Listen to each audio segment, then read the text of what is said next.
Cela dit, je voudrais quand même vous tenir au courant d'une actualité qui n'est pas, j'allais dire, qui n'est pas très sérieuse. Mais si, voyons, Margaret Snowden, c'est sérieux, alors il n'y a pas de raison que Sheila Ringo ne le soit pas.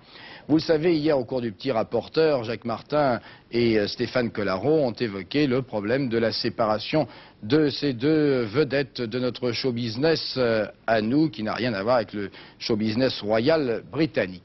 Mais toujours est-il que certains d'entre vous ont peut-être été émus, avec le sourire je l'espère, et comprenez-le bien comme ça, ont peut-être été émus de certains titres qui faisaient la une de certains journaux paraissant le lundi. Ce à quoi, du reste, Stéphane Collaro a fait allusion hier au cours du petit rapporteur. Alors, nous voulions savoir non pas l'avis du concierge de Sheila, mais l'avis des intéressés eux-mêmes, c'est-à-dire monsieur et madame Villicat, puisque c'est le nom de Ringo.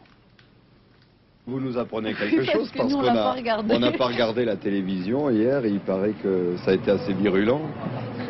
Nous on était en vacances, on n'a pas, à vrai dire, on n'a pas lu la télévision, donc on n'est pas au courant de ce qui s'est passé, mais d'après ce que vous dites, enfin apparemment c'est une fausse nouvelle puisqu'on était tous les deux, tous les trois, même avec Ludovic, à la montagne et a priori on a l'air d'être en pleine forme. Mais... Oui, ça va. Alors la conclusion c'est c'est journaliste.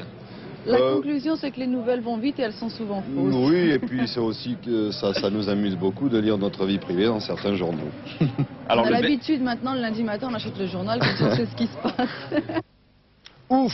Nous voici rassurés, vous êtes rassurés, Jacques Martin va être rassuré, Collaro doit baigner dans le bonheur, et nous-mêmes aussi, ils sont réunis et ils n'ont pas l'intention de